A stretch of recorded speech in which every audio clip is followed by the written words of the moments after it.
E aí, quando eu paro pra pensar aonde eu cheguei fazendo os meus conteúdos, é óbvio que tem a ver com o fato de eu ter estudado num colégio muito bom. Porque mexe com o seu ego, né? Você se descobre muitas coisas ruins que você achava que você não era. Então não tenho do que reclamar do meu ensino. E é ele que me proporcionou ter as habilidades. Olá, seja bem-vindo a mais um episódio de Abre o Olho com Sabrina Kim. E hoje eu tô com uma convidada super especial, a Verônica, que é comunicadora, influencer, escritora desse livro aqui. Eu vou pedir para ela se apresentar e contar a história dela. Vamos lá, Verô. Fico sempre pensando, gente, como que eu me apresento? É muita coisa, né? Muita coisa. Mas, no geral, eu sou a Verônica, eu tenho 41 anos, tenho 3 filhos, uma de 23, um de 14 e uma de 2 anos. E eu faço um trabalho hoje de comunicação e de conscientização nas redes sociais sobre a valorização da mão de obra que não é especializada, que chama o Faxina Boa. E eu estou em várias plataformas, várias redes sociais falando sobre a importância do trabalho. Mas não é só isso, né? Então, cada hora tem uma coisa. E aí, com o tempo, eu fui começando a fazer palestra, fui começando a fazer consultoria para empresas. Então, quando você vai ver, você consegue descobrir um bocado de outras... Tudo ao mesmo tempo, agora já. Tudo ao mesmo tempo e, sei lá, lavando o banheiro e cuidando de criança, tudo ao mesmo tempo. E aí, você tem ajuda para administrar tudo isso, Vero? Ou é você tudo, RH, financeiro? Ainda sou eu. Eu tô agora aprendendo a descentralizar a coisa. Eu ainda sou muito controladora. Uhum. Então, eu achava que tudo só ia funcionar. E é assim, em tudo. Uhum. Mas a minha casa só vai dar certo se eu arrumar. Uhum. Porque se eu não levar... Não tem essa. Se eu não levar a criança na escola, como eu sei que ela tá lá? Ela louca, né? Mas acho que a mulher é assim, né? No geral. E aí eu penso, não, mas como é que esses dias alguém falou assim, põe alguém pra ler os seus inbox no Instagram. Como essa pessoa vai saber o que é importante para eu ler e o que não é? Claro, tem coisa que eu sei que é muito importante para eu não ler. Uhum. Mas tem coisas que só eu vou saber se aquilo é importante para mim ou não.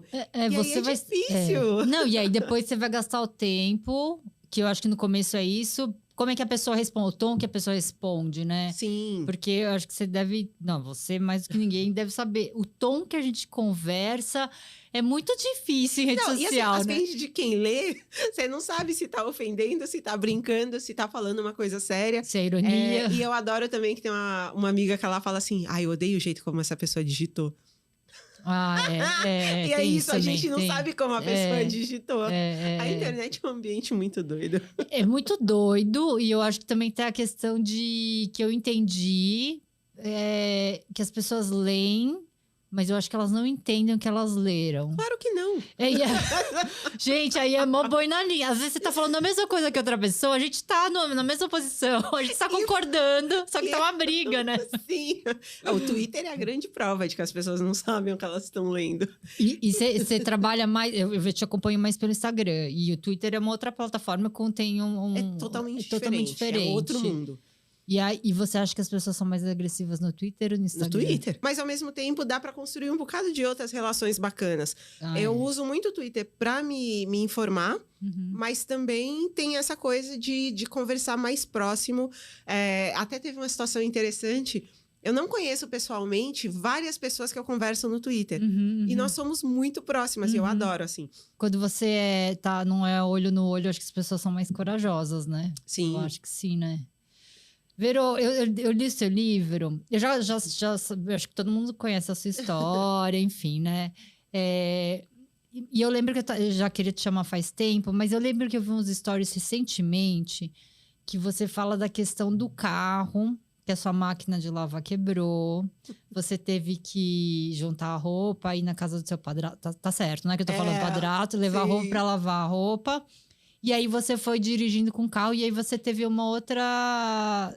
Deu um insight do que era voltar para onde você morava de carro. E de carro na quebrada foi muito, muito, muito louco. Me fala onde é a quebrada. Quando eu morava lá, eu chamava muito carinhosamente de Jardim Mão na Cabeça. Mas nem é um lugar perigoso. É. Não, meu pai mora perto do Shopping Aricanduva. Uhum. E é longe. Então, quando eu trabalhava no telemarketing, eu tinha que pegar a lotação até o metrô. Então, eu ia até o metrô Carrão, depois pegava o metrô até o centro, depois andava até o prédio onde eu trabalhava. E é um perrengue, é 1 hora e pouco. Depois, quando eu trabalhei aqui na região do Campos Elíseos, era de madrugada. Então, eu saía, tinha que ir pro terminal, pegar o último ônibus Sapopemba, chegar na metade do caminho, descer e pegar outro. E aí, quando eu dormia, eu ia parar no terminal Sapopemba e eu tinha que voltar andando 5 quilômetros de madrugada. Então, era uma outra época da minha vida. E era uma época em que eu ganhava um salário mínimo, sabia que eu não tinha condições de fazer faculdade, sabia que naquela época o que eu sabia era: eu nunca vou deixar de ser operadora de telemarketing, sempre vou morar na quebrada e nunca vou ter um carro. Isso você tinha mais ou menos quantos anos? Isso estamos falando de 2010. Então não é uma coisa muito distante. Não é mesmo. E assim, eu saí de lá acho que em 2014. 2014, 2015. E é um perrengue morar na quebrada, é um perrengue você não ter perspectiva de crescimento. E é uma situação muito engraçada, porque quando eu saí de lá, eu fui morar com a minha amiga no Tatuapé. Então, e as pessoas já falavam: nossa, saiu da Aricanduva pra morar no Tatuapé. Porque Tatuapé é tipo a Moema da Zona Leste, né? Exatamente. E aí, em compensação, quando a minha amiga foi embora do Brasil, eu fui morar num barraco no Tatuapé. Então, não é a mesma coisa. Então, é muito maluco pensar que depois de poucos anos, eu consegui sair da periferia, não trabalhar mais em call center, depois aprender a dirigir, ter um carro. Até brinquei que eu falei: hoje em dia o carro que eu ando não é meu, mas é... Aí um amigo meu... E um amigo meu falou: você alugou, é seu. É seu, total. Hoje eu acho que compensa mais, eu assino o carro. E aí eu fui para lá e eu olhava os lugares. Então, essa sensação é transformadora, de olhar os trajetos que eu fazia cansada, de busão. E eu tenho muito, muito nítido na minha mente momentos em que eu tava no metrô. Tinha uma coisa também que eu não consigo entender, mas todo mundo que é muito fodido já foi da estação mais próxima de casa até Itaquera, para ir de Itaquera pro centro sentada. Ah, sim! Esse é o claro. Só quem é fudido entende o rolê de você voltar. Nossa! E quando você vai na direção que não é a sua, porque você sabe que vai pegar todo o trajeto pra vir sentada. Nossa, você se sente um otário premium, assim. Mas não é que é otário, é que você tá tão cansado e você já sabe que a viagem vai ser tão longa. E é desesperador você pensar que você tem que fazer todo esse trampo pra ter um pingo de conforto. É isso aí. Então, quando eu fui pensando em tudo isso, eu falava: gente, eu ia do Carrão pra Itaquera pra sentar e de Itaquera pra Santa Cecília. E não faz o menor sentido. Mas é isso, eu tava buscando um mínimo de conforto.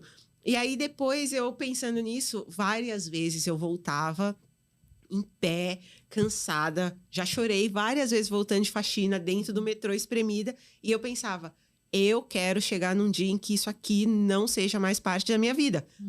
Mas, assim, sem saber como isso ia acontecer. Mas eu pensava muito no quanto eu queria um dia não precisar daquilo. Porque hoje em dia é muito doido. Se eu quiser andar de metrô porque eu estou com vontade, beleza. É uma opção. É uma opção. E é isso. Todo mundo acha... Tipo, não sou rica. Mas óbvio. Não, todo mundo quer conforto, né? E aí eu penso assim, eu não quero ser rica, eu quero ter opção. Então, se eu quiser almoçar um hot dog, é porque eu quero, não é porque é a única coisa que eu consigo pagar. Então, sei lá, tem várias coisas. Eu brinco muito que eu falo, o meu indicador de sucesso é que eu não como... Miojo, não era? Eu não como miojo e margarina. Ah, margarina. Verdade. meu Agora Deus, é tem manteiga. 6 anos. Gente, que eu mas não... manteiga tá tão caro, né? É muito caro. Mas tem 6 anos que eu não como margarina, eu acho chiquérrimo. Mas sabe o que eu ia te perguntar, Verô? Porque eu acho que nisso eu consigo me relacionar muito com você e a gente não vai ter resposta. A gente vai jogar por aqui, né? Na criação dos filhos. Porque às vezes eu me sinto ressentida com algumas coisas. Por exemplo, você fala do conforto do carro. Você entende o valor do conforto do carro porque você fez isso, voltou, o metrô, nananana. E aí, eu acho que assim, na linha da vida, eu acho que a gente sempre quer ter conforto e transmitir isso para os nossos filhos. Eu acho que os nossos filhos para os nossos netos, tarará. Mas a gente sabe que a vida não não é esse desenho. Como é que você lida? Porque assim, seus filhos já nasceram já estão numa realidade com privilégios que você não teve. Eu tenho certeza que você dá mais valor porque você passou por outras coisas. E aí eles vêm com umas falas assim que você fala, ai, que folgado! Não, como é que você lida com isso? Alguém brincou recentemente falando, sua filha tá sempre sorrindo, a bebê. Ela tá sempre sorrindo nas fotos, nos vídeos. Falei, claro, ela nunca viu um perrengue. ela não sabe o que é. Então, ela nunca andou de transporte público. Então, é isso, assim, ela tem 2 anos, já viajou de avião, já foi pra ilha, anda de barco, já foi não sei pra onde, montanha, praia. Porra, velho. E eu e a Claire, a gente só fez a primeira viagem, ela tinha 22 anos. Então... A Claire foi que te acompanhou, viu a... Então, a Claire viu muito perrengue, então, pra ela me pergunta se ela pode comprar alguma coisa que ela quer. E pode ser Danone, pode ser uma mochila nova para ela ir para a faculdade. Tudo ela pergunta se é possível. Então, hoje ela ganhou um iPhone. Ah, que bonitinho. E a cabeça dela está extremamente bugada.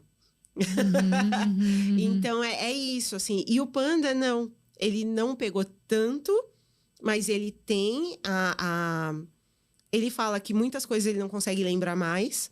E às vezes eu penso, é ótimo que ele não lembre. E por muito tempo, quando a gente morou no barraco, ele falava para as pessoas que ele morava numa casa mal assombrada. E ele tava... que jeito de... bonito de... E aí ele, hoje em dia, se você pergunta, ele já não lembra tanto de lá. E às vezes eu penso, é bom que ele não lembre. Mas também eu não quero que ele esqueça completamente, justamente para ele conseguir se manter dando valor para o que ele tem. Eu quero muito que eles entendam que eu precisei passar por muita coisa para que eles tenham o que eles têm hoje. Então é isso, às vezes quando ele fala assim... Ai, chama logo um carro, faz assim, pede para entregar em casa, parcela no cartão. E aí, amado, não é assim que funciona. Falar, amigo, sua mãe já teve que dividir um pão francês para 3. Não vem com esse papo agora, não. E aí, como que eles... Não sei se é uma diferença geracional, né? Quer dizer que a gente tá ficando velha. Sim. Porque eu tenho muita dificuldade de lidar com isso também. A gente teve realidades diferentes, enfim, tudo... Mas meus pais são imigrantes, né? Então, assim, a gente não percebe que a gente não tinha algumas coisas quando você entra na sociedade. Mas aí eu fiquei pensando, eu falei assim... Nossa, eu acho que a gente não tinha algumas coisas. Não é? Quando você tá... Demora pra cair a ficha. Eu sou meio lerda, na verdade, assim, pra entender algumas coisas, sabe? E aí, às vezes eu fico meio ressentida. Eu fico muito agradecida, né? Sim. Que eu consigo dar algumas coisas que eu tive também. Mas ao mesmo tempo vem umas falas que eu falo assim, eu falo muito de consciência de classe, mas eu acho que meus filhos não têm consciência de classe. Não é porque perigoso, é fácil você apontar dos outros, mas está acontecendo na sua própria casa. Sim, e tem essa questão. E uma coisa que eu penso também, o que eu ficava ressentida quando eu não conseguia dar para os meus filhos as coisas, foi porque eu tive. Isso, para mim, é muito ruim. Entendi. Então, eu brinco muito que eu falo... já pensou se eu colocar a Olivia na mesma escola onde eu estudei? tenho isso na minha cabeça, porque eu queria dar essa possibilidade para um deles. E eu estudei num colégio muito tradicional e é caríssimo. Aí eu estava pensando sobre isso, porque o Panda está indo pro ensino médio. Tem Já? todo. Nossa. Pois é, ano que vem ele começa no médio. E eu fico preocupada com as questões do ensino médio atuais. Eu não quero que ele aprenda a fazer bolo de pote, nem a produzir conteúdo para o Instagram. Eu quero que ele estude matérias básicas para... e eu falo para eles, às vezes, ainda que eles não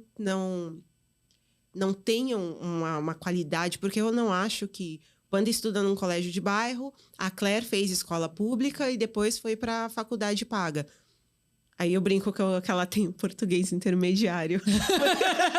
Currículo, português intermediário. Não é lá essas coisas, porque a escola pública não preparou ela tão bem. E às vezes eu tenho conversa com eles assim, tenta pensar um pouco além do que você aprendeu na escola, porque a sua escola te ensinou a ser peão. E aí eu falo, não quero que vocês tenham essa mentalidade, porque enquanto isso o playboyzinho tá aprendendo a ser o seu chefe. E aí eles ficam meio assim, mas eu falo, é sério, eu tô falando porque eu sei. E aí, quando eu paro para pensar aonde eu cheguei fazendo os meus conteúdos, é óbvio que tem a ver com o fato de eu ter estudado num colégio muito bom. O meu ensino básico foi muito bom. Então, eu estudei até eu tenho até o médio e eu fiz tudo em escola particular. Então, não tenho do que reclamar do meu ensino. E é ele que me proporcionou ter as habilidades, porque justamente a minha escola, ela ensinava a gente a ser patrão, não era pra ser peão. E é foda isso, porque... E aí eu falo, tá, e aí? Como é que eu vou fazer isso por eles? E não dá, é caro para um cacete. E é vivência, né? Não é aquela coisa que você... então para ser patrão tem que... Não isso. Não, e assim, na escola dos burguês safados, você só tá em contato com outro burguês safado. Tanto que... E é doido pensar nisso, porque eu fui na periferia a primeira vez, eu tinha 15 anos de idade. E eu fiquei em choque, porque eu não fazia a menor ideia de que aquilo existia. É como se fosse um outro país, né? Nós tínhamos... Olha que loucura. Nós tínhamos uma empregada que morava no extremo da Zona Sul. E aí, ironicamente, eu arrumei um namorado que também morava no extremo da Zona Sul. Quase matei a minha família do coração. Até hoje eles brigam comigo. E aí você vê isso, tipo, de tirar você daquela zona de conforto, de estar só entre os seus. E aí a minha cabeça só mudou quando eu fui ver que existia uma outra realidade. E aí o Panda já viu isso mais cedo. Então, quando ele descobriu, por exemplo, que existia um colégio com a mensalidade de R$12.000, que as crianças aprendem a falar 3, 4 línguas e que eles são preparados para ser o chefe dele, ele falou, o que eu fiz de errado? Que eu tô a minha escola, e o Panda estudava na escola pública, e ele falou, a minha escola, a porta do banheiro não fecha. E esses moleques estão... peraí, esses moleques estão... Uns bebês já têm iPad e eles estão aprendendo a falar chinês para tomar as rédeas do mundo quando eles crescerem. E aí ele falou... Quando ele perguntou o que eu fiz, nossa, eu quase morri. E é muito difícil explicar a desigualdade social, explicar como que isso aconteceu, por que acontece. E aí ele era bem pequeno, ele tinha 6, 7, aí eu não quis explicar. Não tem como você roteirizar. Então é uma loucura. E aí eu tento muito fazer com que eles entendam que, embora a gente não esteja nesse patamar, da gente não domina porra nenhuma, a gente também não tá na parte mais baixa e não é pra gente achar que a gente é melhor do que eles. Essa é a minha preocupação. É eles não acharem que eles são melhores. E explicar pra eles, e eles percebem isso pelas minhas atitudes, de falar, vamos tirar quem tá na pior pra trazer com a gente. Isso é muito doido. Então, é a parte que eu quero que eles entendam. É de falar, tem gente que precisa vir junto e eu brinco muito porque eu tava numa palestra, eu tava falando e alguém gritou, favela venceu. Nossa, me subiu o sangue. Eu falei, não venceu não. Eu sou uma pessoa. Só tem branco na plateia. Por que você tá falando que a favela venceu? Tem outra pessoa que saiu da favela e tá aqui? Não tem. Meu caso é raro, é único. Quantas faxineiras vocês estão vendo subindo em palco por aí? Uhum. Acabou, assim. E Eu não queria ter sido ruim com a pessoa, sim. mas ela precisa entender que não é assim que funciona. Mas é ruim. É ruim ser a pessoa que subiu e você não pode comemorar. Porque assim, parece que assim, os outros não conseguem porque não se esforçaram. Eles não se esforçaram, e não tem nada a ver. Não tem nada a ver mesmo. Mas aí, voltando a essa questão da escola, eu tava lendo o seu livro, e aí você tava falando dessa coisa de como você aprende a ser o patrão. Que eu acho que você teve essa vivência numa escola particular, Sim. num bairro legal, né? Higienópolis, enfim. Eu não sei se você sente isso, mas eu sinto muito. Agora eu vou falar assim: tem um linguajar, até vi uma comediante americana falando dessa linguagem branca. Isso pra mim é o mais difícil de entender. Porque você fala assim. Gente, eu estudei numa escola particular, mas como que eu não tô entendendo? Você sabe, assim, as entrelinhas? Demora pra eu entender, e aí às vezes eu falo assim, nossa, mas eu fiz tudo certo, por que deu errado? Não sim. é, assim, pra mim, nossa, é um choque de culturas, eu acho que é porque meus pais são estrangeiros. Sim.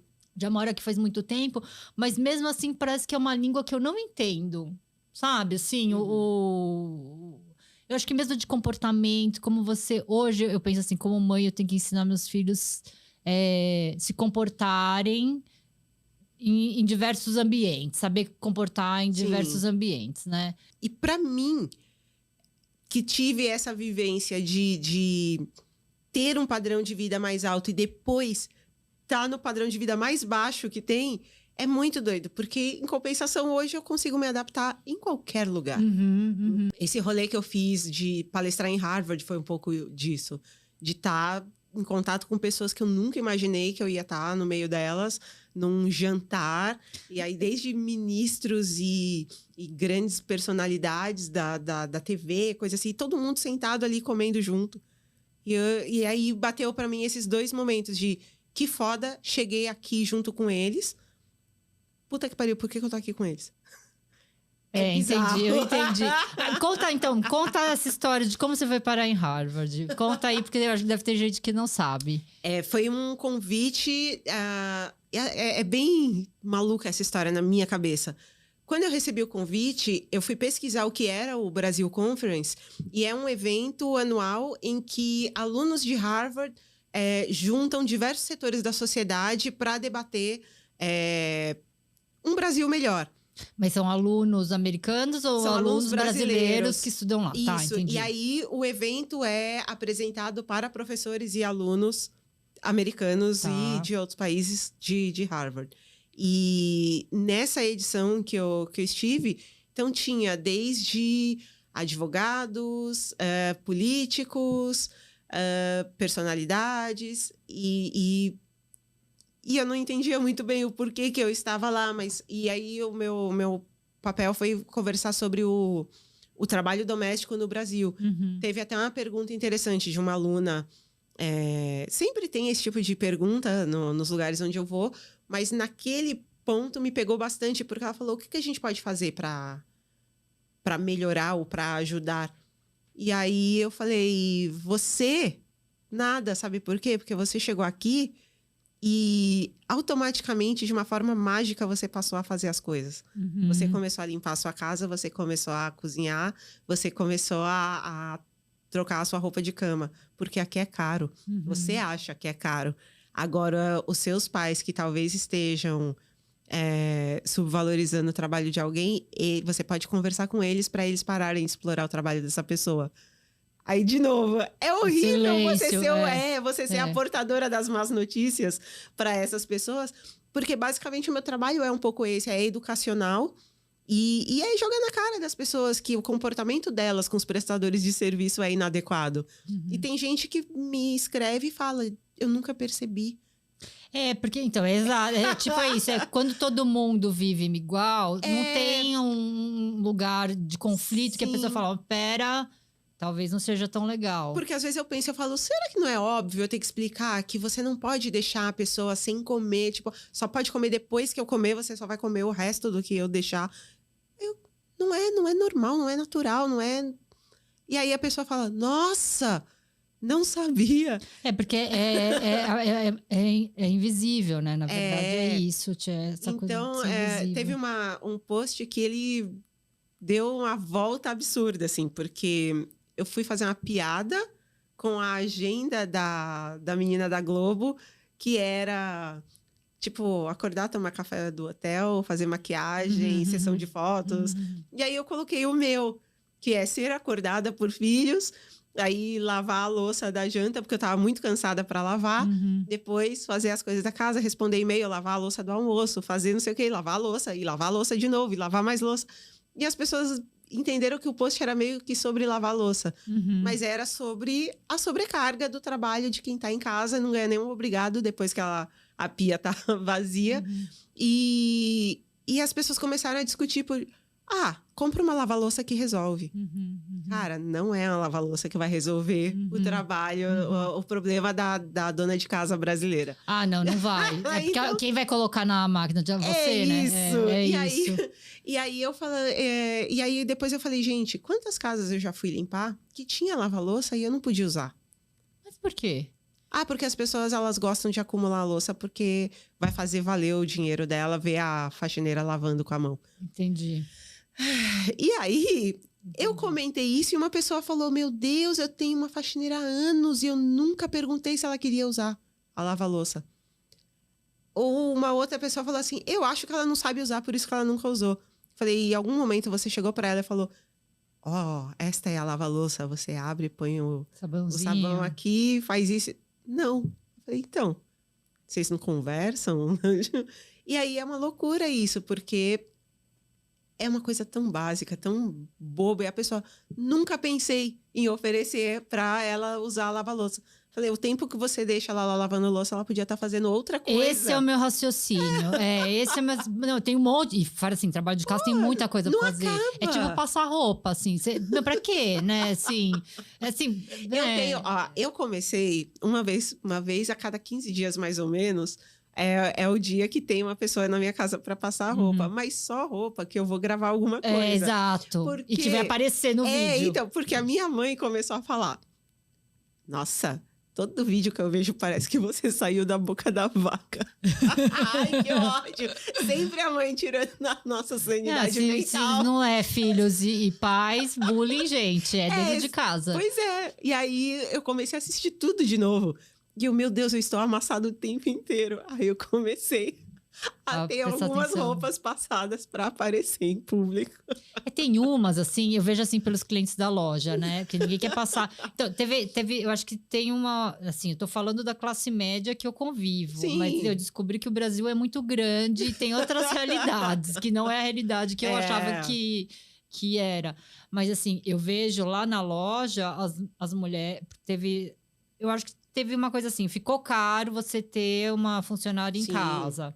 Claro, se você faz tudo certo, registrado, tarará, tô considerando que todo mundo registra, etc. Então, muitas pessoas deixaram de ter uma pessoa em casa.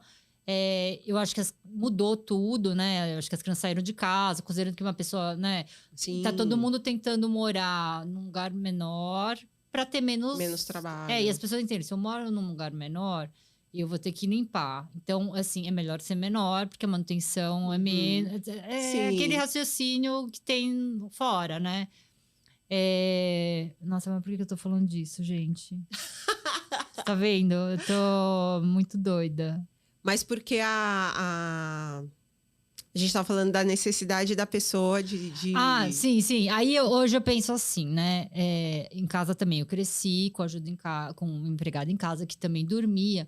Mas a minha mãe, eu acho que por ser estrangeira, ela não tinha essa coisa do serviçal. Porque ela veio de uma outra realidade. Sim. Então eu lembro assim que comida, essas coisas, a minha mãe que fazia... ninguém nunca arrumava as coisas pra gente. Tipo assim, a gente tinha que lidar com as nossas coisas.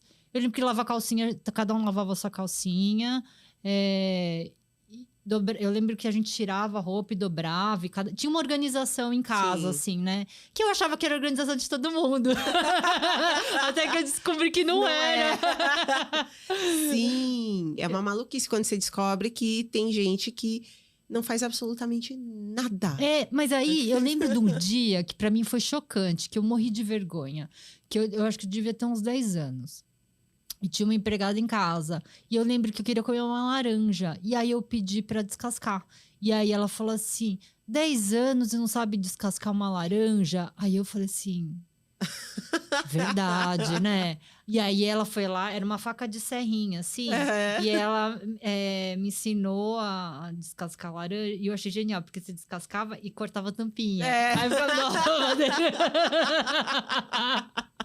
porque até então eu cortava ali em 4 e aí puxava o gomo, que é uma outra estratégia. Se você não sabe descascar. Porque eu sou péssima. Não, cada um com a sua estratégia. O importante é comer a laranja. Mas eu lembro disso. E eu lembro também que tinha uma empregada em casa, que eu tenho o livro até hoje, que ela lia Cecília Meirelles. E era um livro, assim, tá em casa, com a capa, parecia uma bíblia, assim, sabe? Capa de couro, verdinha. Que aí eu ficava pensando... É engraçado, né? Porque, assim, a gente pensa que o trabalhador doméstico não lê, não escreve. Sim. Que tem vários, né? Mas nem sempre é isso. E a gente entra com um preconceito, né? Faz um julgamento antes. Todo mundo é igual. Trabalhador doméstico, todos são iguais. Cobrador de ônibus. Uma vez eu tava conversando com um cobrador de ônibus que falou que tinha ido pra Suíça. E aí foi muito legal, porque a gente tinha entrado no ônibus e ele sempre, você pega sempre a mesma rota. É sempre o mesmo motorista, sempre o mesmo cobrador, e era a volta de escola. E meus filhos são birraciais, tem um olho mais puxadinho, enfim. E aí, toda vez que... Eu fico até meio tensa, porque quando às vezes o cobrador, o motorista vai falar alguma coisa... chamam pelas características físicas. E aí eu fico um pouco tensa, assim, sabe? Eu falo, ai meu Deus, não fala comigo. E esse... porque sempre aconteceu, né? Porque eu imaginei, porque aconteceu. E esse foi muito legal, porque eu acho que ele viu que meu filho estava falando uma coisa de lição de casa de inglês... E aí ele foi opinar, né, da lição de inglês. Aí dentro de mim eu falei assim, nossa, o que ele sabe de inglês? Né? Tipo assim, super arrogante, assim, eu pensei. E aí a gente começou a conversar, no final a gente ficou amigo. Porque ele começou a contar que conhecia uma pessoa na Suíça, então todas as férias ele ia pra Suíça. Etc. E aí foi muito legal, assim, por isso que eu acho que o transporte público cria caráter, sabe? Sim. Porque foi muito legal para os meus filhos, porque é um pensamento que eu tinha, não tive essa oportunidade. E você abre a cabeça, né? Também você fala assim, não é porque a pessoa faz um trabalho braçal, ou é um prestador de serviço, ou não sei o quê, que você... pode deixar a pessoa invisível, né? Sim. É muito... Eu acho que quando a gente vive nessa bolha da classe média, que se acha rica... Não, e para mim, hoje, ter alguns acessos que eu tenho me mostra também um baita de um desconforto com coisas que para mim não faz o menor sentido. Então, desde chegar no médico...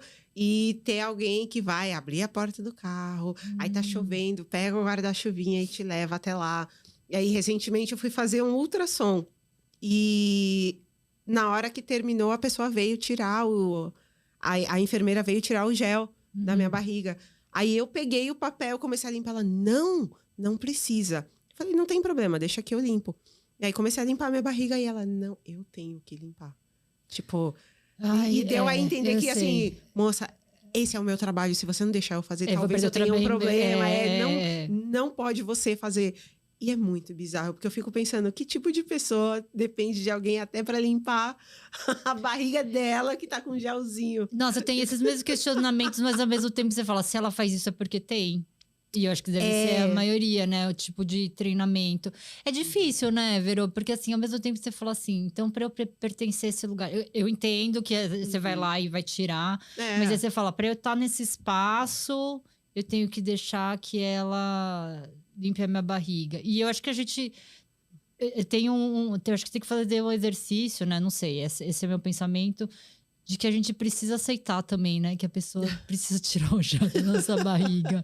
Não é? Às vezes eu entendo. fico pensando, eu já tô tão acostumada, moça, eu já passei cada coisa. O moço veio correndo tirar abrir a porta do carro para eu não me molhar nem um pouquinho. E eu pensando, véi, é 10 passos até a porta da clínica, não tem problema, cara, eu consigo ir ali, tava só garoando. Mas não, imediatamente vem alguém de uniformezinho correndo, senhora, abre a porta do carro e vem eu, nossa, não preciso disso. Mas você sabe também que eu percebo que, às vezes, quando a gente não deixa isso acontecer, e a gente se... Eu acho que você vai entender o que eu tô querendo dizer. A gente é muito solícita, por isso que eu acho que a humanidade falha. A pessoa, ela se acha no direito de pisar em você, né? Tipo assim... Claro, não tô falando todo generalizando, Sim. mas eu acho que você entende o que eu tô querendo dizer. Às vezes a gente é muito legal, e aí a pessoa, enfim, ela se vê no direito, não de pisar no sentido consciente, mas acho que ela fala, com ela eu não preciso oferecer isso. Sim. Eu acho que você deve entender, por exemplo, quando vão contratar palestrantes, porque... Eu ia falar exatamente isso, eu percebo isso no meu trabalho. As pessoas acham que por eles, tudo bem eu receber menos. Ela já... A pessoa fazia faxina por 200 conto. Ela pode aceitar qualquer valor para trabalhar.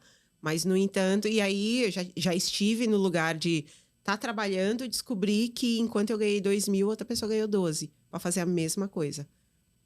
Era uma mulher branca? Era.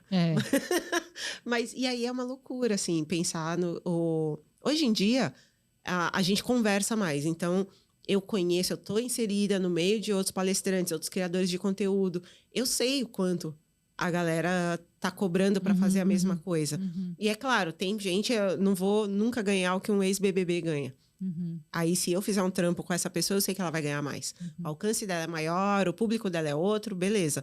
Mas dentro do mesmo nicho que eu, quando a pessoa tem, às vezes, até números menores que os meus, e ela ganha 3, 4, 6 vezes mais...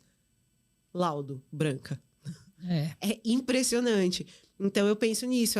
Imediatamente eles pensam, ela vai ficar super grata com qualquer coisa que a gente oferecer. Ela já tá saindo ganhando, né? Já sai ganhando. É isso. Nossa, pra ela já... É isso. Pra quem tá bom. E isso, hoje, já não... Antes eu falava, tudo bem, né? Tá certo.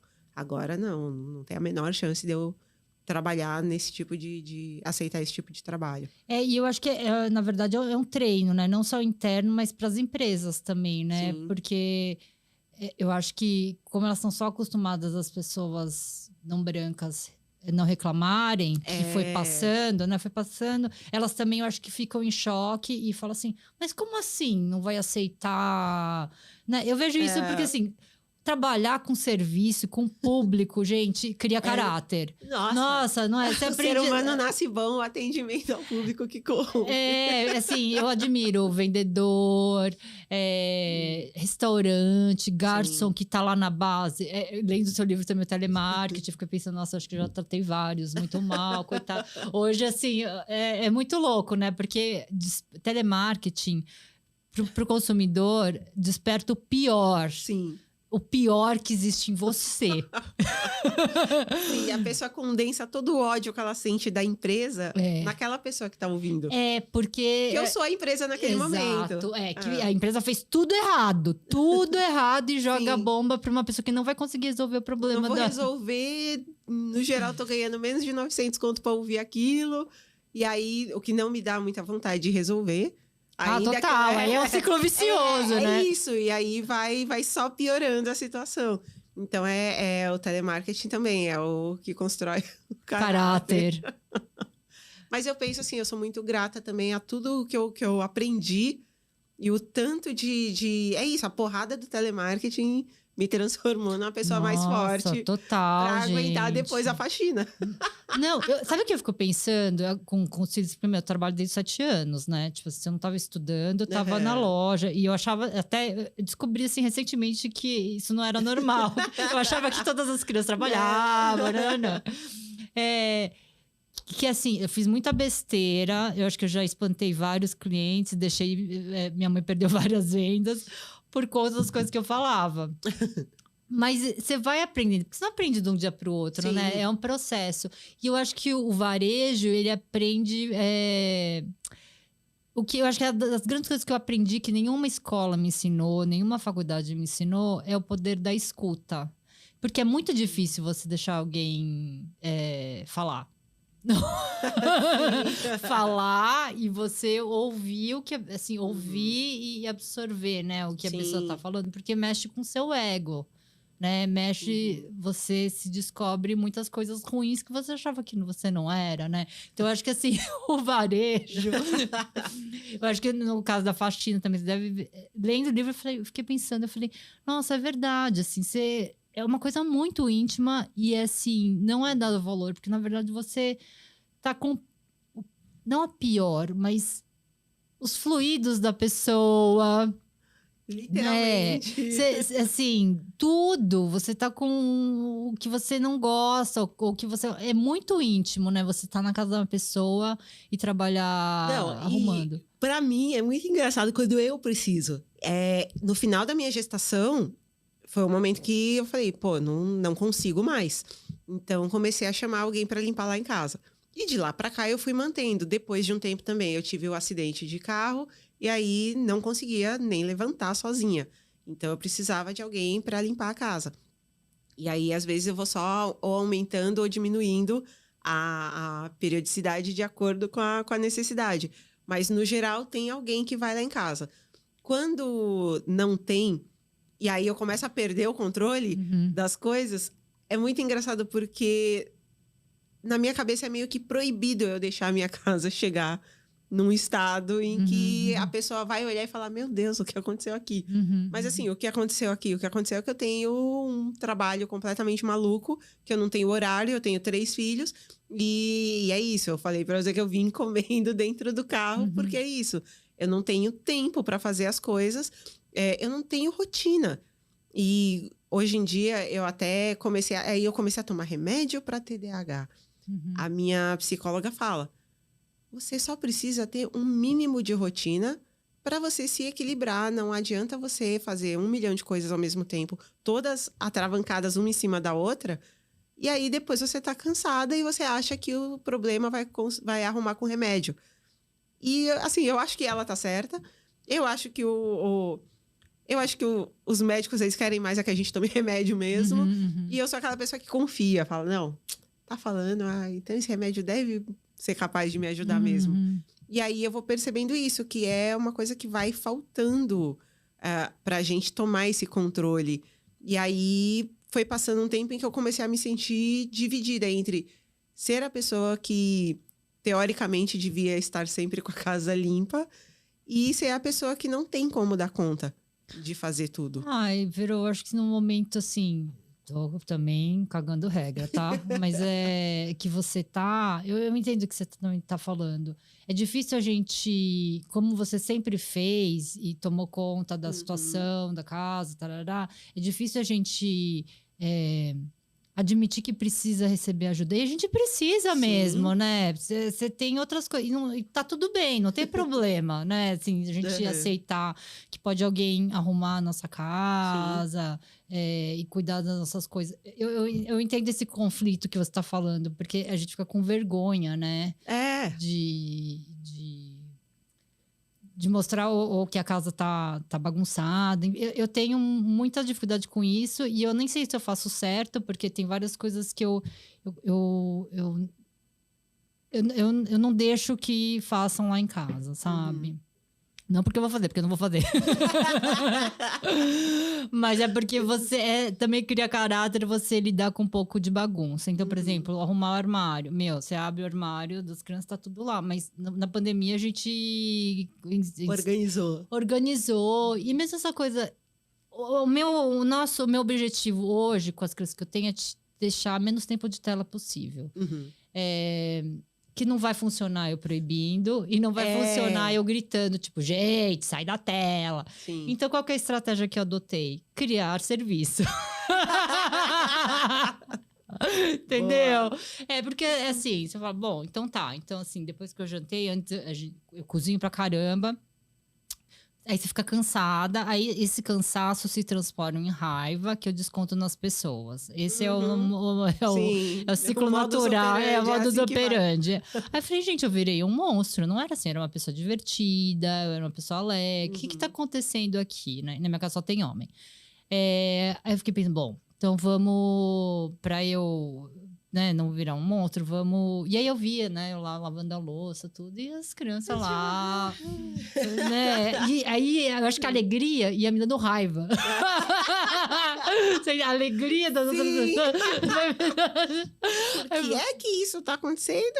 E eu tô aqui. Bonita lá. Aí eu falei, bom, em vez de eu gritar com eles, porque eles não têm culpa até eu falar, né?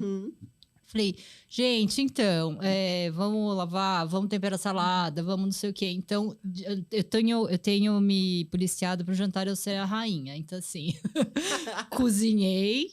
Sim. Depois eu falo, tchau, gente, eu vou tomar banho. E aí eles vão lá, guardam no pote, né? Sim. E isso diminui, é minha estratégia pra diminuir o tempo de tela. Eu tô tentando, eu não consigo muito ainda.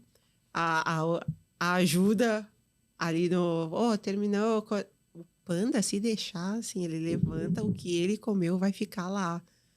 E aí às vezes eu só fico assim. Mas é que eu acho que eles não têm noção. Quê? Aí eu, que? Aí ele pensa um pouco mais, vou tirar meu prato. Entendi. Mas automaticamente, assim, ele sai da mesa e vai pegar o videogame, vai fazer alguma outra coisa e acabou ali. Então, é difícil também falar. Não, eu acho que assim, é difícil ser criança. Eu acho que criança tem que ser criança, adolescente tem que ser adolescente. Tudo, assim, o curso natural da vida é esse. Mas eles não se dão conta sozinho, é isso que me irrita. Mas sabe por que não dão conta? Parece óbvio. Aí então, fala, é que pra gente é óbvio. Eu também fiquei pensando, mas por que eles não enxergam? Estão me provocando? Não sei. Aí eu entendi que é outro chip. Aí eu falava, às vezes, gente, você tá fazendo isso de propósito? Você acha que eu sou otária?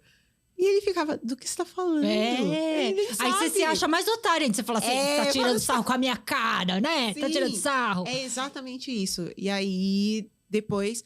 E eu tenho muito isso com todo tipo de relacionamento. De trabalho, se fosse um relacionamento amoroso, se é com os meus filhos. Eu não falo qual é o problema. Eu fico esperando a pessoa adivinhar. E aí... eu acho que a mulher, no geral, é assim. E aí, no dia que eu falei pra ele, eu falei... Você não percebe, às vezes, que a mãe tá cansada? Porque, eu tô cuidando da Olivia, eu tô fazendo outras coisas, eu tô trabalhando, eu tô arrumando a casa, e você tá só deitado. Aí ele, mas se você não tivesse falado... E aí eu penso, poxa vida, era só eu ter falado. Então, e isso em vários aspectos. Então, às vezes, até alguém que tá trabalhando comigo tem alguma situação que eu não gosto e eu fico esperando a pessoa magicamente adivinhar que aquilo não tá me agradando. É uma dificuldade. Então, e eu, quando namorava também, várias vezes, eu esperava chegar no último minuto em que a minha paciência esgotou e falava... Pô, você é idiota, você não percebe que eu odeio quando você faz isso. Você guardou isso por, sei lá, 2 anos. Aí eu, por quê? Porque eu não queria te incomodar. Mas aí depois que eu chegar lá na frente, eu sei o que você tá falando, explode. Mas é que eu acho que com mulher é assim, né? Porque eu acho que a gente tá acostumado a fazer as coisas e a gente acha que é óbvio. A gente acha que é óbvio que a gente tá fazendo. Só que pra eles não é automático, né? Então, eles acham que o negócio gira em torno... É automático. É automático. E eu tento trabalhar um pouco isso de falar as coisas, mas ainda não tá.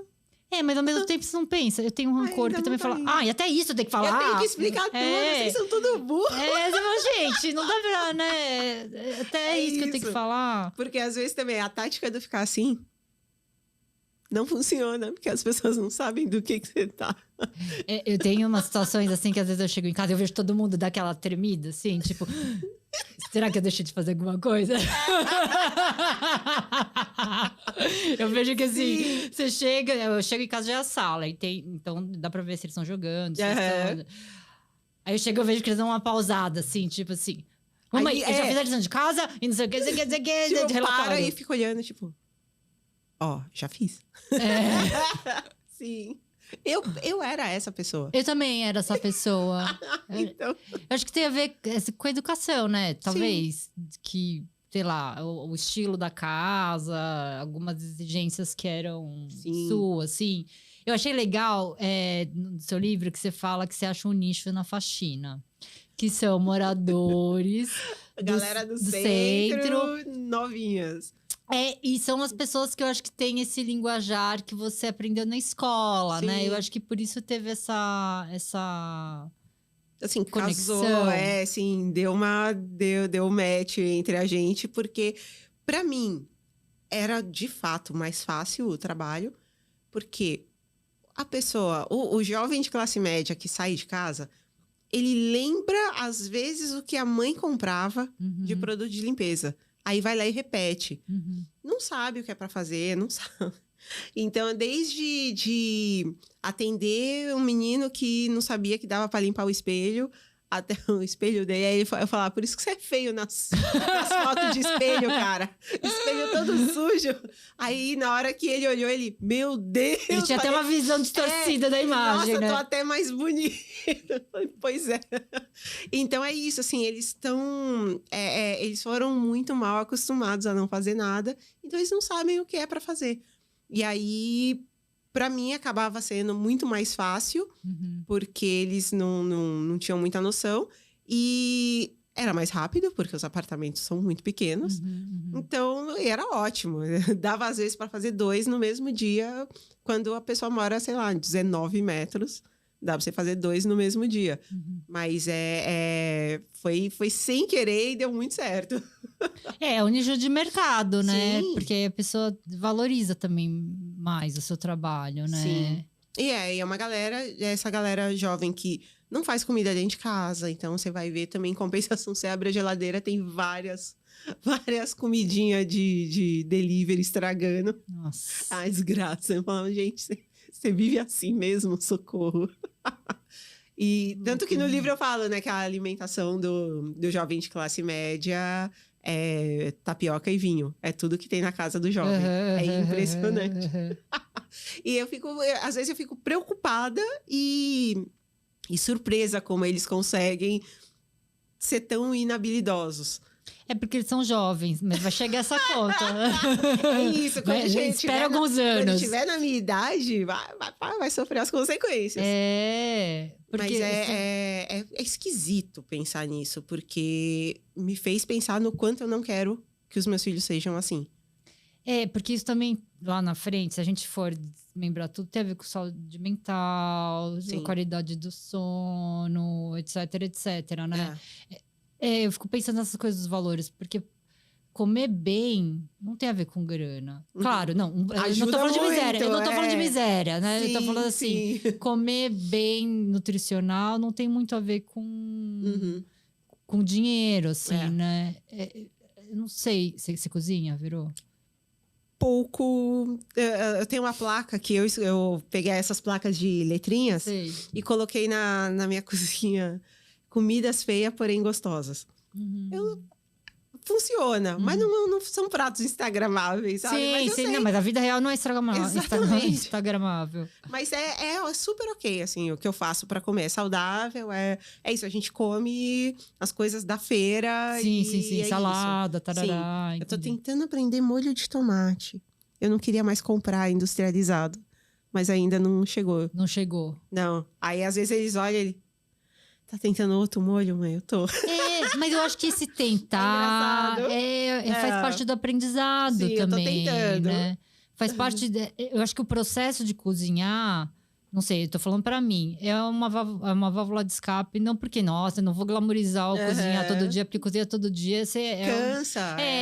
E assim, não é só cozinhar. Pra você cozinhar, você tem que ter tido ingredientes. Você tem que ter lavar salada. Gente, toda vez que tem. Odeio. Não, toda vez que tem alguma discussão, ou tô num dia ruim, ou o cliente foi muito mal educado, ou não sei o quê, eu fico pensando assim, todas essas pessoas que se acham no direito de dissipar o ódio delas ou destratar uma pessoa, elas deveriam lavar a folha de salada.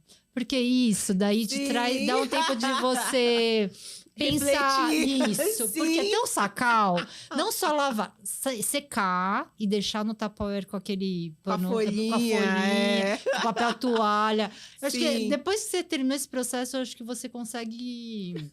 Mas eu fiz uma vez uma roda de conversa com um. Eu nunca sei explicar o que é um lama, mas ele é tipo. O que é um lama? Ele é. É lama, L-A-M-A? Lama é como se ele fosse. Sei lá, tipo.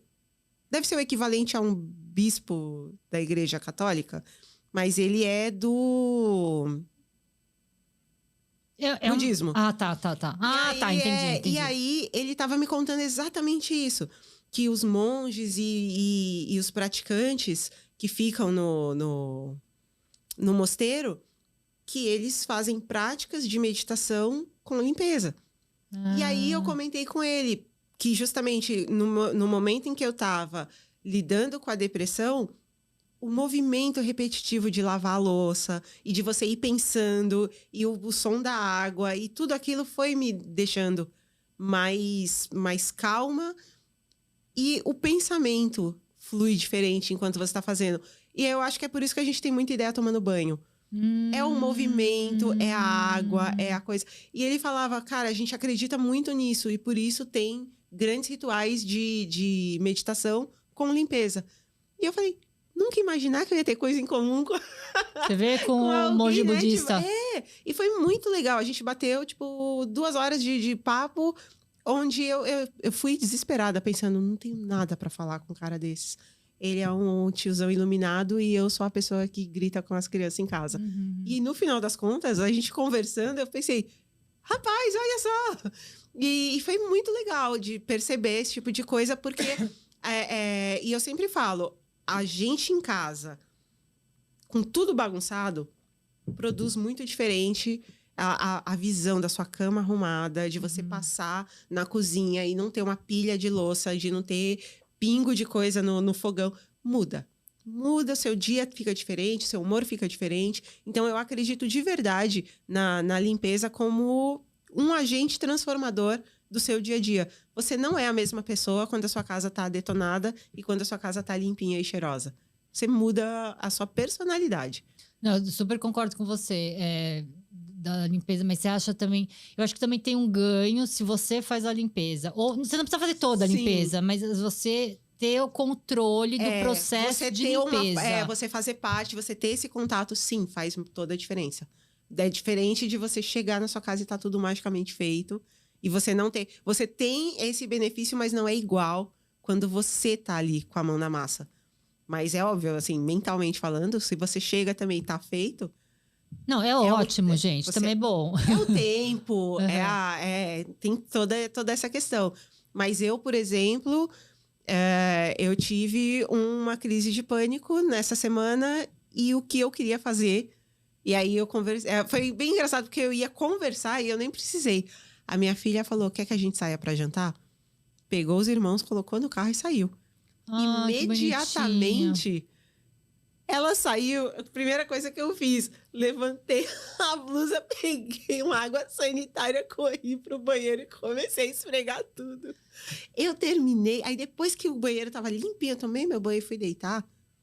Te deu uma sensação de... Eu já era uma outra pessoa. E aí eu fui falar sobre isso na internet, pessoal. Eu já odeio limpar o banheiro quando eu tô em paz, imagina quando eu tô perturbado. Mas eu tenho comigo, assim, é uma coisa que me acalma. Eu acho que tem isso, é o contato com a água, é o movimento repetitivo e é a cabeça. Por mais que você esteja fazendo um movimento, a sua cabeça tá em outra coisa. Eu acho que é tipo o crochê, o tricô, né? Tem pessoas eu não que tenho criam crochê, tem pessoas que lavam banheiro. Sim, mas eu não tenho a habilidade manual para essas coisas mais delicadas, assim. Eu tentei quando era criança. Eu devia tentar de novo. Eu acho que sim, né? Eu acho que às vezes a gente tem essa coisa das experiências anteriores que a gente fala, eu acho que eu não era boa nisso. Eu acho que não sei o quê. Mas agora você tá em outro momento que eu acho que a gente tem que testar. Testar tudo. Tem essa galera que fica pintando os desenhos, tá? Eu sempre imagino que eu ia fazer, tipo... Pintando desenho? Qual? Aquele de colorir? Tipo, mandala, colorindo. Sim. Eu ia realmente... Sei lá, eu acho que eu ia rasgar a folha, tipo... Dá mais nervoso. Porque tem isso também, né? Dá mais nervoso. É verdade, eu nunca tinha pensado nisso. Tem pessoas que pra mim isso daí não ia funcionar, não. Mas lavar as coisas melhora. É muito doido. Eu nunca tinha pensado Cada pessoa nisso. tem uma cabeça diferente. Cada um desconta a raiva num lugar, né? Sim. Que Aí louco. depois eu percebi também que dirigir me deixa melhor. Então tem algumas coisas que vão me deixando mais... Me fala, dirigir te deixa melhor assim, nesse trânsito de São Paulo? Me explica qual que é a fórmula. Não, de noite. Depois no horário de pico ninguém fica feliz, né? Não tem como. Mas eu gosto, eu percebi, eu falo, eu não sei dirigir. Eu adoro dirigir. Eu ainda tô no processo de aprendizado. Tem 1 ano que eu tirei carta e eu passei uns 3 meses sem pegar no carro, porque eu tinha muito medo. Tá. Então, é pouco tempo ainda. E ainda teve um acidente. E mesmo assim, eu percebo a minha concentração. No começo, eu não conseguia ouvir nada. Hoje, eu já consigo dirigir e ouvir. Então, eu escuto o podcast dirigindo e eu percebo que eu presto atenção nos dois. Então, também é um treino para mim, para minha cabeça. É uma coisa muito parecida com a meditação. Porque eu tô ali concentrada e olhar para os lados. Tá? Na marginal não dá, sempre aparecem umas motos que me deixam desesperada. Então, tipo, hoje em dia, quando eu paro para pensar... E quando eu falo as coisas que eu penso em voz alta, eu penso, meu Deus, será que eu devia ir num médico? Não, mas acho que a gente tem que falar. Esses dias meu filho fez uma pergunta que eu acho que a gente deve ter feito uma cara de tipo assim, nossa, que pergunta idiota, né? Mas aí depois eu falei, não, filho, não tem pergunta besta, né? Mas a gente... porque você tem que perguntar. O que eu odeio é gente que não pergunta, mas também um pouco é culpa minha, né? Porque você acho que tem a parte pessoal, mas eu acho que você criar um ambiente que as pessoas consigam perguntar. Eu acho que também tem a culpa dos dois lados, né? Mas besta, a pessoa... Sabe reunião? Assim, as pessoas falam difícil. Ninguém tá entendendo nada. Mas tá todo mundo com aquela cara, assim... De conteúdo. Tipo, aí você cutuca e fala, meu, você entendeu? Que falou, não. Meu, várias vezes. Reunião de pais, assim, de escola. Você fala uma pergunta, umas palavras, assim, difíceis. Você fala, você entendeu? Ele falou, não. Aí tá todo mundo fingindo. E aí eu fico puta, porque assim, a pessoa tá gastando o tempo dela, a gente tá gastando nosso tempo aqui e ninguém tá se comunicando. Né? Ninguém tá absorvendo conteúdo e ninguém tá perguntando o que tinha que ser perguntado. Fica um elefante branco na sala. É meio desesperador, mas no geral, é um exercício de concentração que eu adoro. Não, eu acho que eu acho que assim, tô fazendo também algum raciocínio. Acho que tem a ver também com essa loucura que você vive, que é o seu trabalho, né? De ficar respondendo celular. Nossa, é um tempo em que eu não tô olhando pro celular. Isso é muito bom. Eu acho que é tipo assim, pela necessidade, você não pode mexer no celular. Sim, também é bastante... por isso, às vezes, eu penso... Eu não consigo prestar atenção em podcast se eu estiver ouvindo e mexendo no celular. Então, entendi. às vezes, eu tô, sei lá, coloco e vou respondendo e-mail. Eu não vou prestar atenção no que a pessoa tá falando. Então, é isso. O momento em que eu tô dirigindo, eu tô só dirigindo. Então, às vezes eu ponho música. E aí, teve uma situação bizarra também da cabeça da pessoa que não funciona lá, essas coisas. A música acabou e eu parei o carro. No meio, no meio da maré. Foi isso, acabou. Beleza. Aí eu, meu Deus, o homem atrás de mim continua. O cara deu uma buzinadinha. Ai, moço! Tá, lembrei. Aí eu olhando. Pera, farol tá verde. Então posso ir. Do nada. Então, ainda tem algumas coisas que eu preciso concentrar melhor, mas é basicamente um exercício mas acho que é um exercício, né, Vero? Porque eu fico pensando assim, como é que você... Assim, eu vejo vários influencers falando disso agora, porque eu acho que a gente teve pandemia, todo mundo ficou trabalhando, quem cresceu, Sim. Né? E agora tá começando a dar um bug. Eu vi uma postagem de uma... A grama do vizinho é sempre mais verde, né? Eu vi uma influenciadora que trabalha com moda, que é consultora, falou, nossa, eu acho que a vida dela tá dando tudo super certo, não sei o quê, dando altas aulas.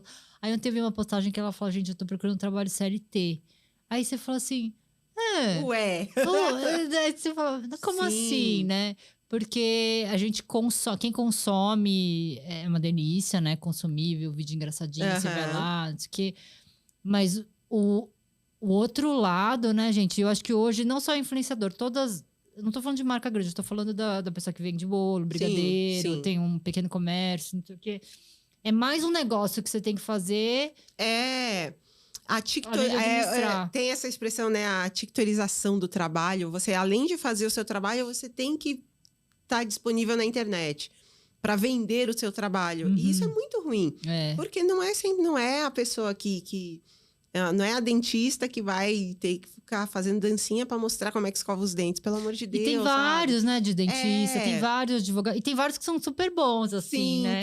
Tem gente que consegue mostrar ali o conteúdo de uma forma legal, mas isso cansa você, porque você tem que trabalhar e fazer o conteúdo do seu trabalho. É muita coisa. É muita coisa. E ao mesmo tempo, assim, se você não faz também, não vamos ser ingênuos, você não tem trabalho. É isso. E eu tava também conversando com outros criadores. A gente que deixa de fazer todos os outros trabalhos para focar só na internet, chega uma hora em que a gente surta. Porque tem isso, tem o inbox, que é doentio, tem as ofertas de trabalho, que é assim, a gente quinta-feira, 6h45 da tarde, oi, tudo bem? A marca tal quer um vídeo assim, assim, assim, a gente te manda aqui o briefing, consegue mandar um vídeo amanhã? Já aconteceu isso de receber uma oferta de trabalho, cara. Vocês conseguem fazer esse vídeo hoje? Eu tava na sala de espera do pronto-socorro com a minha filha com tosse. E aí eu falei, não. E aí a pessoa fica assim, não quer trabalhar. E não é isso. O mercado publicitário acha que a gente é miojo, em 3 minutos vai ficar pronto, um roteiro mágico. E não é assim que funciona. Não é toda hora que eu tô... Não sai assim, escreve um roteiro agora. Tá bom.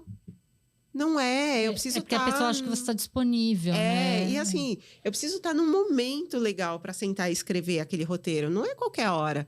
E aí, sei lá, às vezes do nada também. Eu tô andando na rua, nossa. Aí eu gravo a ideia no celular e falo, podia fazer um vídeo assim, assim, assim, em tal lugar, com tal coisa. E aí, beleza, guardo a ideia ali.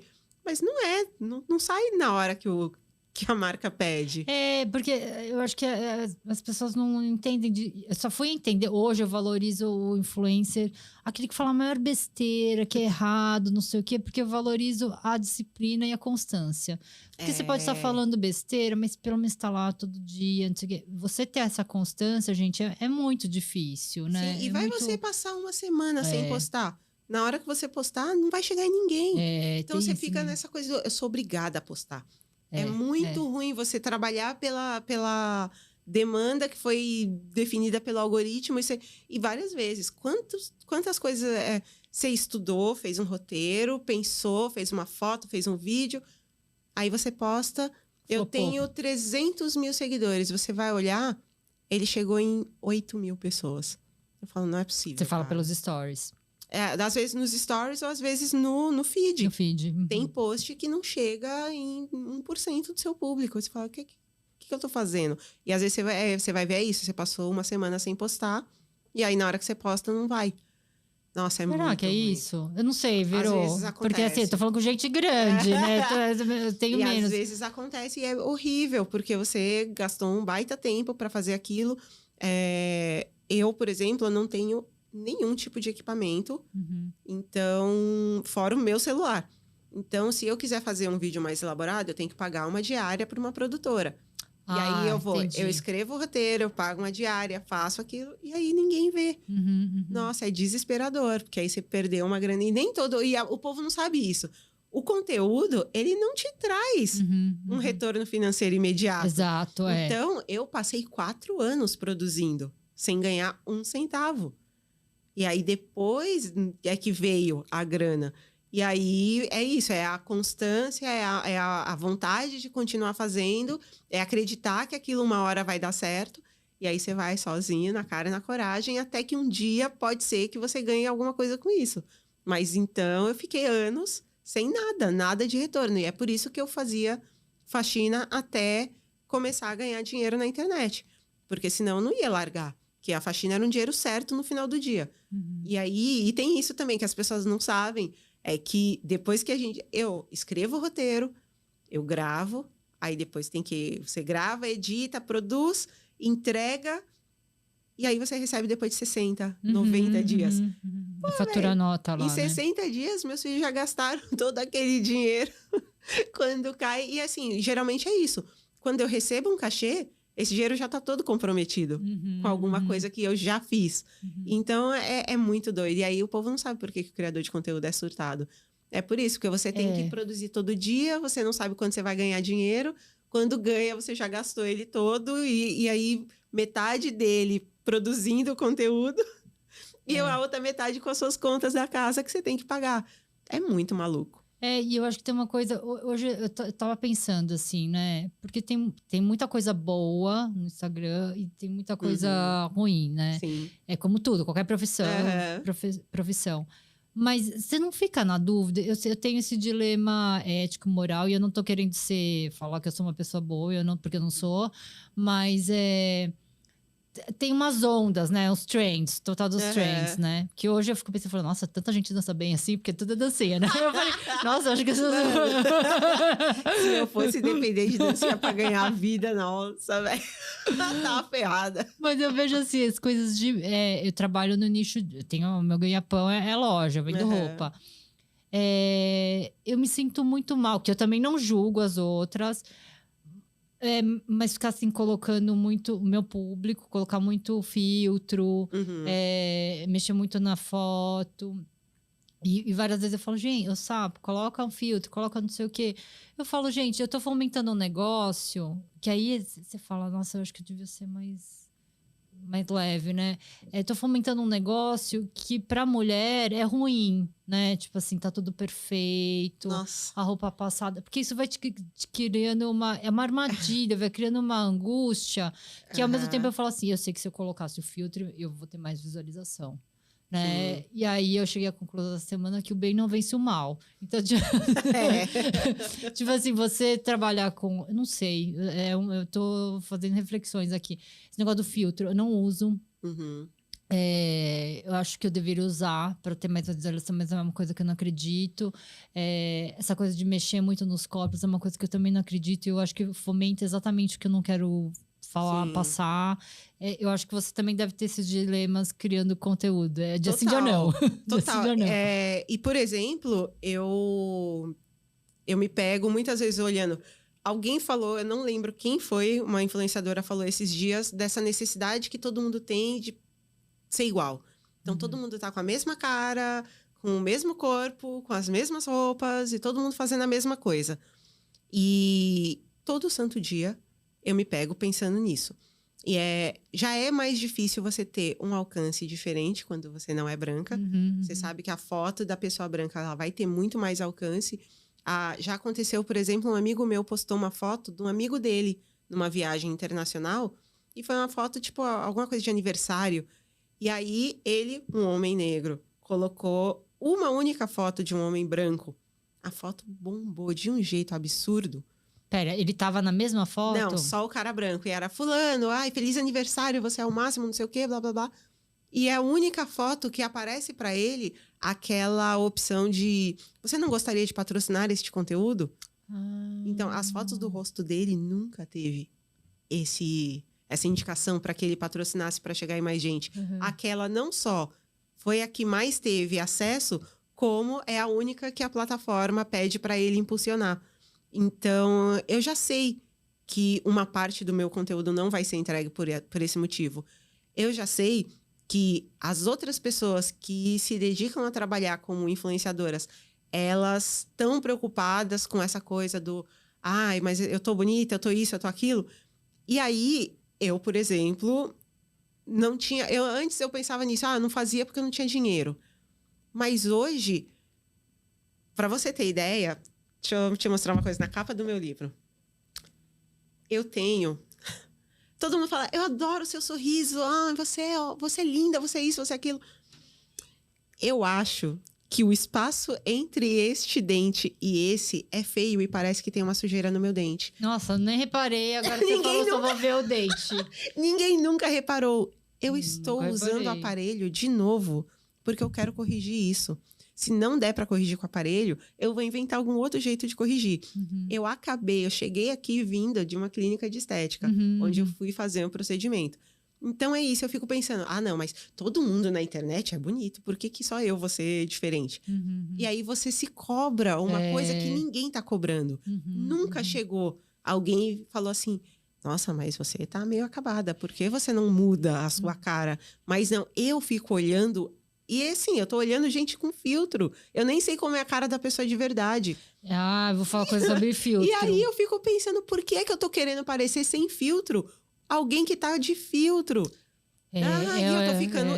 Eu confesso, eu tô enlouquecendo por causa do Instagram. Eu acredito. E aí eu já comecei, então eu fiz uma coisa pra puxar o rosto, aí hoje eu fiz o Botox, aí eu já preenchi aqui em cima. E eu nunca achei que eu tivesse essa grande necessidade, até a internet me mostrar que todo mundo tem uma cara mais harmônica e bonitinha e pra cima. E nenhuma mulher que cuida de 3 filhos, uma empresa, tem 42 anos, não vai, eu vou fazer 42 daqui a alguns dias. E aí eu vou ter papada mesmo, é normal. Mas a internet não quer que você seja normal. Eu acho que... eu tô pensando na 5ª série, né? Porque essa coisa de todo mundo ser igual na internet que você tá falando, eu acho que na verdade sempre existiu, né? Todo mundo, assim... Você quer ser diferente, mas no final... Não é seja Cecília, todo mundo é hipster, mas todo mundo é igual. Nossa, eu já cumprimentei várias pessoas errado, porque Nossa, todo mundo é igual. Também. Não, olha, eu vou... É engraçado, né? A gente vai dar risada aqui, mas eu acho que com isso, assim, você não vai me julgar. Mas eu fui num restaurante que agora todos os garçons são bonitos. Gente, todo mundo. Você vê, não é? Antigamente você ia em loja de shopping, você se sentia feia, porque a vendedora... Depende do shopping que você vai, mas que era lindo. Agora é restaurante. É um restaurante, sim. Todo mundo é descolado, todo mundo usa roupa legal. Você até fica meio com vergonha. Aí um dia eu fui nesses, né, jantar, e aí tinha... Porque agora também tem isso da diversidade, né? Todo mundo usa a carta da diversidade. Sim. Então tem a pessoa negra, tem com rasta, super estilosa. Não é uma pessoa que eu vou dizer normal, né? É sempre assim, parece todo mundo modelo, né? Sim, é feito a contratação é feita com casting de modelo. É um casting, mesmo a pessoa que é trans, todo mundo é super lindo, assim, né? Todo mundo montado. Aí eu tinha ido nesse restaurante e aí todo mundo tava... Eu entendi que os garçons, todo mundo tava de preto, camiseta preta, que parece, sabe, aquela coisa assim... não liguei pro meu look, mas foi super bem pensada. Fui no banheiro e saí, né? E nesse restaurante os garçons eram brancos, tudo meio cara de hipster, assim, meio de barista, não sei o quê. Aí saí do banheiro, e aí todo o restaurante já tava fechando, e eu fui agradecendo todo mundo. Obrigada, tava ótimo, eu tava agradecendo os clientes. Não dá pra saber quem é quem. Não dá pra saber quem era quem. E eu lembro assim que... Aí quando eu percebi que o cara também estava saindo do banheiro, aí me deu um bug, assim. E uma vez, eu moro no centro, tava eu e o porteiro na porta. E aí tocou a campainha, você vê na câmera, né, lá. E eu e ele, a gente não sabia se era um mendigo ou se era um hipster. Dona Sabrina, Não, assim, você não acha que quando o maior dia... Eu falei, seu Antônio, eu também não sei quem é. Não, é muito doido. E eu morro de rir, que às vezes quando eu vou pra show, eu fico pensando, será que eu me arrumo pra parecer que eu tô desarrumada? Dá uma preguiça às vezes. É que você não sabe, né? Não, e tem isso, assim, eu falo também no livro, né? A questão de... Eu já estive numa casa e eu mandei mensagem pra outra pessoa porque as duas casas eram basicamente iguais. Eu achei muito interessante. As duas compraram na mesma loja os móveis. Aí, os quadros eram parecidos, mas tinha uma diferença. E depois que eu mandei a mensagem, que eu falei... Ai, droga, mandei pra pessoa errada. Mas era basicamente... E eu fiquei pensando, claramente elas olharam no Pinterest, pegaram aquelas coisas e fizeram apartamentos iguais. E é muito surreal pensar nisso. As pessoas estão se padronizando de um jeito maluco. E quando eu caio e faço a mesma coisa, eu penso, tá, olha lá, tá vendo? Queria tanto ser diferente e tá indo pro mas mesmo isso é uma coisa que a gente não caminho. tem controle, né, Vero? É muito maior que a gente. A gente se acha especial. Acho que todo mundo quer se achar especial, mas no final a gente tá fazendo igual a todo mundo. Exatamente. É o famoso, né? Não tem como lutar contra, junte-se a eles. Então, é isso aí, tá tudo certo. Vero, eu queria agradecer a sua presença aqui Muito obrigada pelo seu tempo, pela risada. Adorei o seu livro. Na verdade, só te chamei para você autografar. Podcast todo era esse, pra você autografar pra mim. Caí nessa. Obrigada, Vero. Obrigada. Eu queria lembrar que a última vez que eu te vi, eu tava comprando vestido para ir pro hospital, que eu tava em trabalho de parto. Você lembra disso? É mesmo! Aí você ficou sentada, é verdade. Andando toda curvadinha. Eu já estava em trabalho de parto. Nossa, eu devia estar com 2 anos. Você estava em trabalho de parto aquele dia? Ela nasceu no outro dia. Mas você sabia que você estava em trabalho de parto? Tá, ufa, meu. Não, eu sabia que alguma coisa estava acontecendo. Entendi. Que eu falei, nossa, dá uma dorzinha, passa um tempo, dá uma dorzinha de novo, a louca. Já tinha 2 filhos, sabia. O terceiro, Sabia que estava, mas eu não queria acreditar que estava chegando. Eu sou dessas também, eu também. E aí eu tava lá, eu lembro que eu fiquei sentadinha e eu Você ficou sentada, esperando o Uber, eu lembro. Quase parindo. Nossa. Não, e aí assim, você teve os 3 foram normal? Não, a Olivia foi... Então, eu fiquei em trabalho de parto e depois tive que fazer cesárea. Mas o Panda... Mas eu cheguei lá, o Panda foi cesárea. A Clé foi normal. Também. Entendi. Não, porque se fosse o terceiro normal, já... Nossa, tinha nascido lá na... Diabo, né? Tinha nascido na loja. Aí ela, obrigada por isso. Legal. Obrigada pela lembrança.